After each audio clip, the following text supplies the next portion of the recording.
I have a lot to tell you, so I'm just going to get through it real quick, one after another. Quick summary. Live recording of Ghost Stories is now out. We are doing a Night Vale Presents birthday party with surprise guests. We are doing a panel and signing at BookCon this June, and there might be some special news from the Eiffel Tower at the end of this episode. First, we are releasing the live recording of our live show, Ghost Stories. This is a full-length album of our most ambitious live show yet, one that tells a completely standalone story that is also a deep dive into the past of the character Cecil. It is funny and sad and scary and takes you all the way back to the beginning of time, literally. This album is the entire show with live music by Desiree, live weather by Aaron McYown, and performances by a number of guest stars. And as if that was not enough, it also has 9 bonus tracks featuring every other guest star that ever performed with us. This is over, I'm not kidding, 2 hours of entirely new Night Vale material, available for pay what you want, a minimum of just $5 at nightvale.bandcamp.com, or a set price of $6.99 on iTunes. That's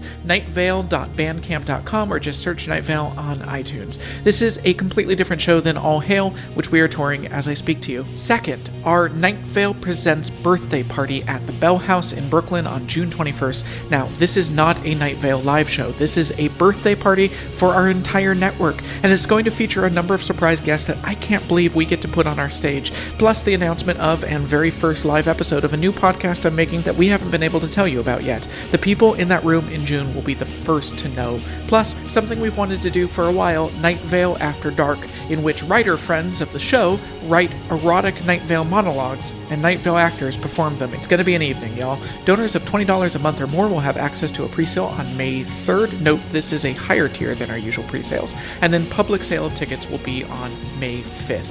Third, Welcome to Night Vale is coming back to BookCon this year to celebrate the upcoming second Night Vale novel, It Devours. On June 4th, there will be a panel with Jeffrey, me, Cecil Baldwin, and Dylan Marin, moderated by MC of our live shows and voice of Deb, Meg Bashwinner. Cecil will give an exclusive reading from the not-yet-released book, and we will discuss the podcast, the live shows, and, of course, just what is devouring and being devoured in It Devours. Tickets on sale now at thebookcon.com/tickets. Okay, I know that was a lot, so check the text description of this episode for a summary, but I think you'll agree it's all cool stuff. Wait after the episode, because we have a very important broadcast coming to us from a ballroom at the top of the Eiffel Tower. And hey, we're in this together. The best strategy for a labyrinth is to put one hand on a wall and follow that hand until you reach the exit. The second best strategy is screaming. Welcome to Night Vale.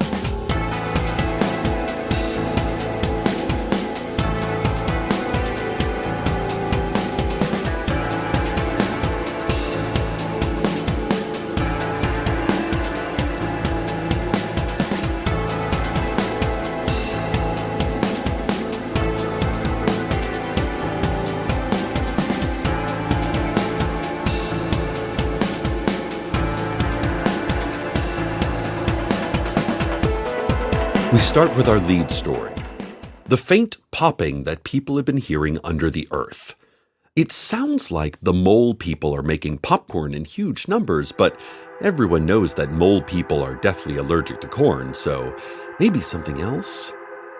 City Council issued the same statement it does for all emergencies, explaining that everything's fine, that we shouldn't be worried, and that if we are worried, it probably means we did something wrong and are guilty about it. Just, what did you do? The statement asks, hundreds of times and increasingly larger fonts. Carlos is intrigued by the popping. He has taken a small task force of his top scientists, Lucia and Nilanjana, to investigate. He placed sensors in a number of locations and is trying to track the epicenter of the sound. Meanwhile, reports of strange aberrations in reality continue, with large gashes appearing in the sky and on walls all over town. Plus, nearly daily reports of false or alternative memories, which City Council, again, would like to remind you is almost probably fine. See, we even put out a press release that says everything's fine, so it's true, they said.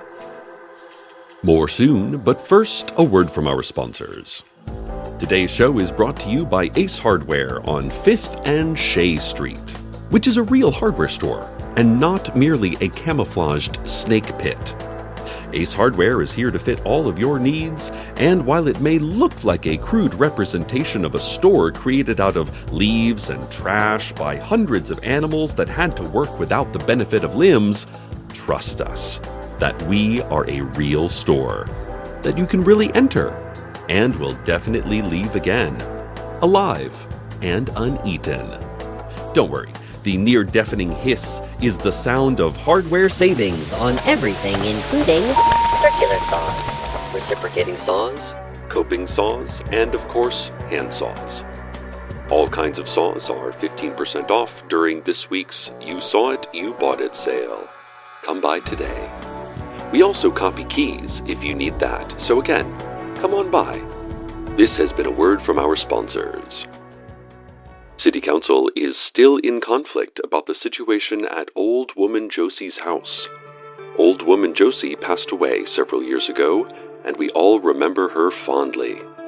I myself never got to know her well, but those close to me say that she was a generous, kind, and incredibly clever human being, and the world is poorer without her. But it has been poorer without her for a while, and City Council indicates it is time to move forward with the planned demolition of her house for the new highway extension. The lone voice of protest to this plan is Erica, who has been living in Old Woman Josie's house since a few years before Josie's death. Erica has no relation to Josie, but says that Josie took her in decades ago. No one knows much about Erica. She is a middle-aged woman with short hair and a tattoo of an angel on her right forearm. She was visiting town when contact was cut off with the outside world. And of course, now, she cannot leave. She argues that, given that she has no way to return to the family she left behind, it would be cruel to force her out of the home she has made for herself. We will monitor this situation as it continues. Citizens, we enter the great weeks of Memorial, in which we remember the vicious and inexplicable attack that almost destroyed our city, and the fruitless years of war that followed. This will be observed in the usual manner with parades and military displays. Mayor Pamela Winchell will give a speech honoring those killed in battle, including Intelligence Officer Leanne Hart and John Peters, you know, the war hero. I would like to take this moment to thank a fallen warrior from my own family. He was a great man. I speak, of course, of my brother-in-law and best friend, Steve Carlsberg. Ever since the great change which cut us off from the rest of the world, he devoted himself to understanding what had happened to us. He had never been interested in the strange or abnormal before, but threw himself into research and observation. He said that, contemplating the new sky above us, he could see lines and intersections, a great grid pattern across the heavens. When the attack came, he was one of the first to enlist. We all tried to stop him.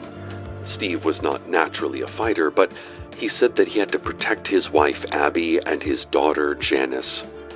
And he joined those brave few who left our boundaries to explore whatever is out there. And he never came home. Steve, I love you. You know, sometimes I go out at night and try to see the same lines that you did, the great grid pattern in the sky. But it's hard to see through those tears, you know? Mayor Winchell is preparing to speak now. She is standing in front of the brand new memorial statue with the controversial design chosen by Harriet Ramone and Benjamin Gold of the City Council. The design that depicts a human foot, several stories tall. Let's go to her speech. People of Night Vale, I come to you as I do every year, as a mere citizen, as another human being who lives in this town, who has suffered losses of her own, who has fears of her own. We are none of us alone, except when we think we are. We have all faced circumstances that can only be categorized as extraordinary. And that we are still here, that we come together today to remember, this is a sign that we too are extraordinary. Citizens, we will persist, no matter what, no matter how. No matter the weight in our hearts, we will continue. I like the tail, and I like the flank. And I like the part where the fur goes up and they get excited, and I like the ears, and the tongue, and the face. And those are the parts of the dog that I enjoy. I wish there was a dog to pet right now. The question might be, would I give up on a regular life in order to pet a dog at all times forever? And the answer is yes, of course, instantly, without regret. Thank you. I will not be taking any other questions. This has been my emergency press conference on the subject of the strange noises detected from below the earth.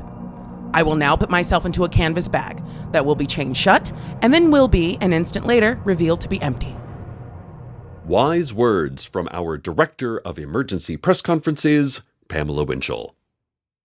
Carlos is continuing his investigation into the subterranean popping. There are now also sounds that resemble singing, but not at a frequency that matches any possible human voice. He is trying to examine what alterations could make a human sound like that. One hypothesis is that it could be caused by severe mutations from genetic manipulation or exposure to massive radiation. He also has a chalkboard full of numbers. These are his favorite numbers, and whenever he feels overwhelmed, he can look at the chalkboard and feel like he has more control over his situation. In any case, as the city council says, it's probably fine. Don't worry about it. Don't worry about it. And now, traffic. For that, we take you to 10 uninterrupted minutes of farm sounds.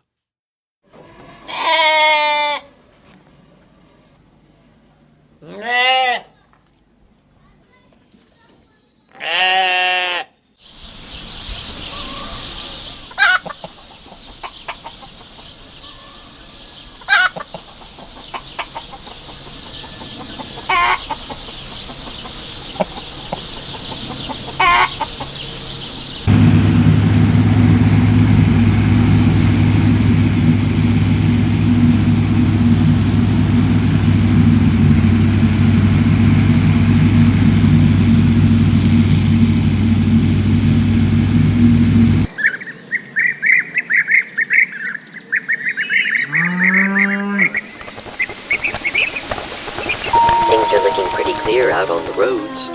Like most days. Listeners, why do I keep reporting the traffic? I don't know. I've asked myself the same question. Muscle memory, I guess. Habit. The same reason we squint when leaving our homes, as though the sun might be there this time, but we all know the sun won't be there. Nothing is in the sky anymore. And we don't have gasoline. Not since the trucks stopped coming. No more deliveries. Out on Route 800, Trish Hidge is taking a walk under the constant rolling thunder we've learned to live with. She likes to walk sometimes, in what she imagines must be the evenings, although others in town have taken those times to be the morning, and others still are asleep in the middle of their nights. She takes walks out to where the road ends, and the great slopes rise up. She stands there at the edge of town, which is now the edge of everything, and she cries. Yeah, she really lets it out. No one hears her. She just puts her hands just beyond the end of the highway and holds them there for a moment, and then she turns and makes the long walk home to a husband that is asleep because she and her husband have agreed to live by different clocks for reasons that are their own. So, that is the one bit of traffic in town, I guess. If you see Trish, give her a hug. ask first. You should always ask first before giving anyone a hug. As the parade lines form, as we prepare to march out and remember the vicious attack against us, I am drawn, as I am every year, to my own memory of what happened that terrible day. We were starting to feel that we had reached a kind of acceptance of the great change years ago that took our sky and our connection to the rest of the world from us. And those years later, we were going about our business under that blank sky, eating at the Moonlight All-Night Diner, studying at the public library, helping John and Jim Peters in the field so that our isolated community could continue to have food. We heard the usual loud rumblings like a rock slide above us. But then, there it was, a tower of destruction, an aberration, a terrible apparition, an abomination in our absent sky. And nothing would ever be the same.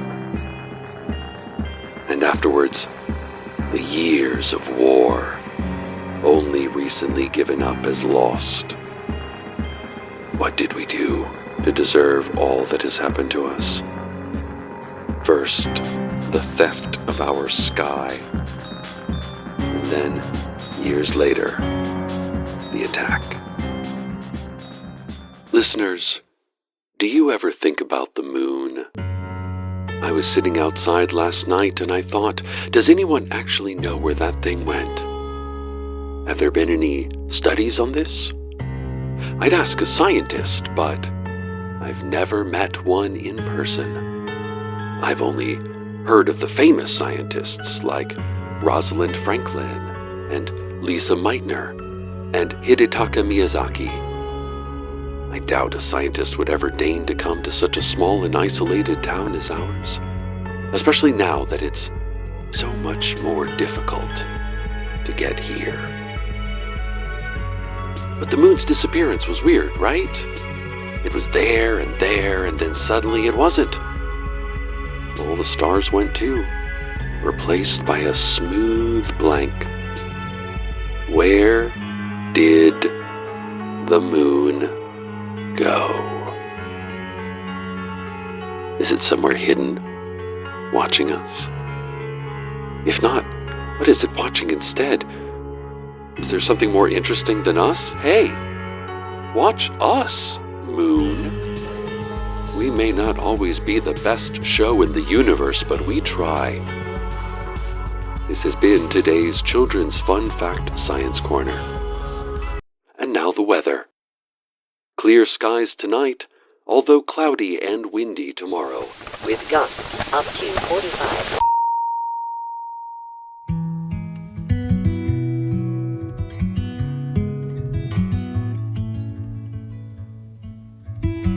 '11th century AD, a king says, "Come to war with me, and never mind, thou shalt not kill.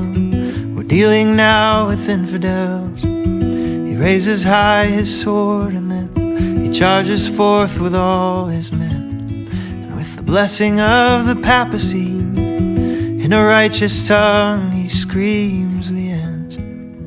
They justify the means, my friends. Oh, the ends, they justify the means.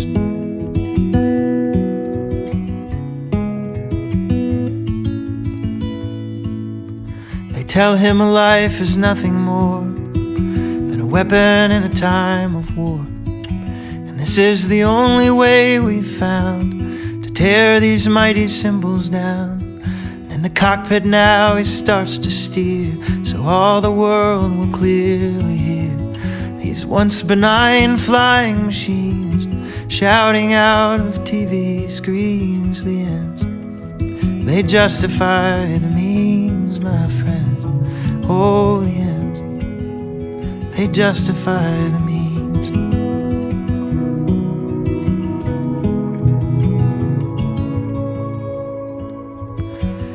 Talking heads are shouting now, working hard to break it down, 'cause reasons get a little blurred when justice is a household word. And And as the station's ratings soar, night vision cameras watch the war, while far across a veil of sea, we cheer the black and flashing greens. The ends, they justify the means, my friends.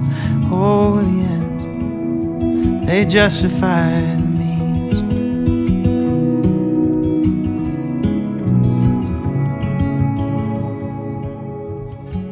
The boss looks down upon it all from his tower's windowed walls. Says, I know how to play this game, and everybody knows my name. And he preys upon the people's fears and tells them what they want to hear. And they celebrate his victory on the front of tabloid magazines. The ends, they justify the means, my friends. Oh, the ends, they justify the means.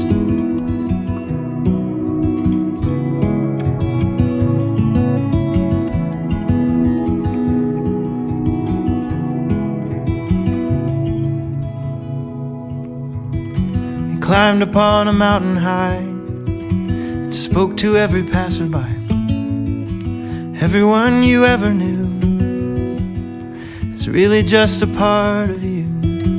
They see the life you choose to live, and they feel the hope you choose to give. And every word you ever say, you teach the world to live that way. And when society had had enough, they beat him down and lifted him up. They crossed his feet and raised his hands, and quietly he whispered, then the means, they justify the ends, my friends. Oh, the means, they justify the ends, my friends. Oh, the means, they justify the ends.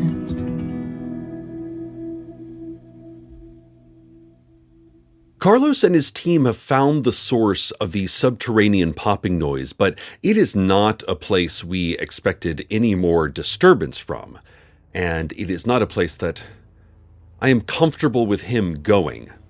They advanced on the area, nodding to each other to confirm that their suspicion was correct, and making hand signals to indicate that they should have worked out some hand signals before starting. Listeners, I'm sick with apprehension. Carlos, just please be careful. Okay, he's approaching the source. The singing is louder than ever, strange and high-pitched. There are popping noises and a pulsing vibration. He leans cautiously out over the edge, and he looks, and yes, it is as we feared. It is the tiny city under Lane 5 of the Desert Flower Bowling Alley and Arcade Fun Complex. The tiny streets are teeming with tiny parades. There are the loud pops of tiny fireworks, and the singing, which Carlos now confirms matches the unified sound of hundreds of tiny human voices. The last time Carlos approached the city, he entered it and was attacked and almost killed by the residents. This led to years of war with the tiny people, which was mostly quite manageable because they are exceptionally small, but still, caution is warranted. Okay, hold on. I'm going to head over there to give him moral support. So let's return to the farm sounds previously in progress.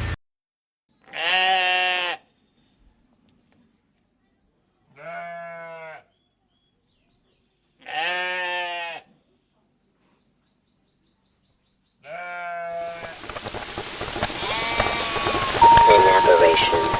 The terrible apparition. An abomination in our absent sky.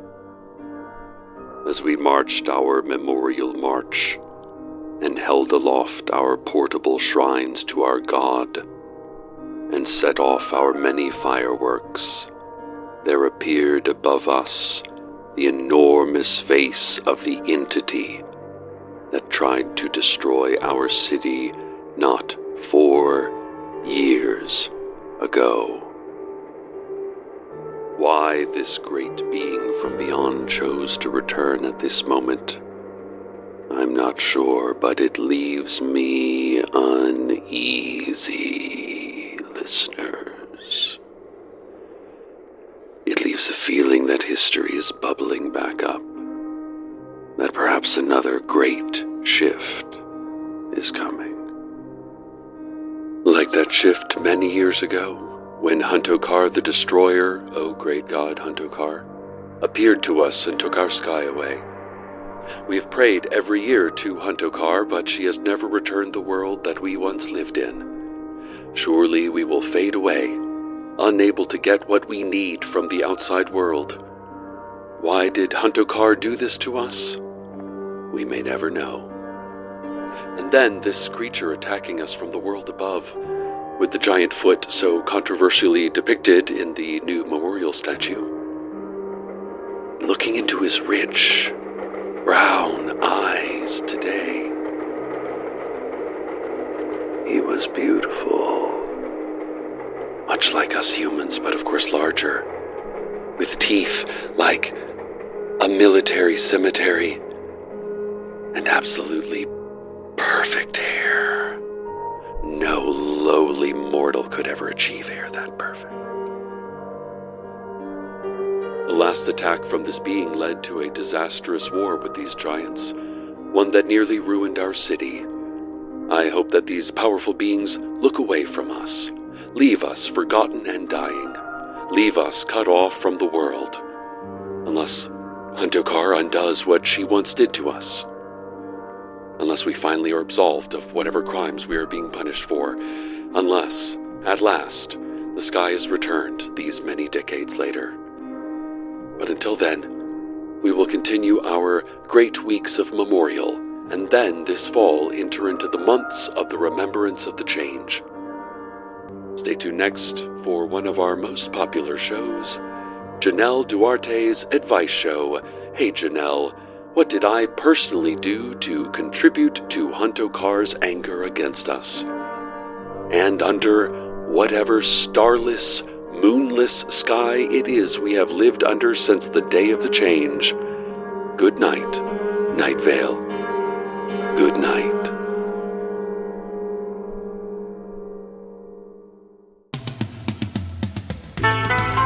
Welcome to Night Vale is a production of Night Vale Presents. It is written by Joseph Fink and Jeffrey Craner and produced by Joseph Fink. The voice of Night Vale is Cecil Baldwin. The voice of Pamela Winchell was Desiree Burch. Original music by Disparition. All of it can be found at disparition.info or at disparition.bandcamp.com. This episode's weather was The Ends and the Means by Robbie Hecht. Find out more at robbiehecht.com. Comments, questions, email us at info@welcometonightVale.com or follow us on Twitter @NightVale Radio. Or have a weird dream about trying to buy chicken sandwiches with us, except we're not us. We're AC/DC. Check out welcometonightVale.com for more information on this show and our upcoming novel. Hey, we have an upcoming novel. And while you're there, consider clicking the donate link. It really does help us out. Today's proverb, top of the morning to you. The rest of the day to me. I never said this was fair.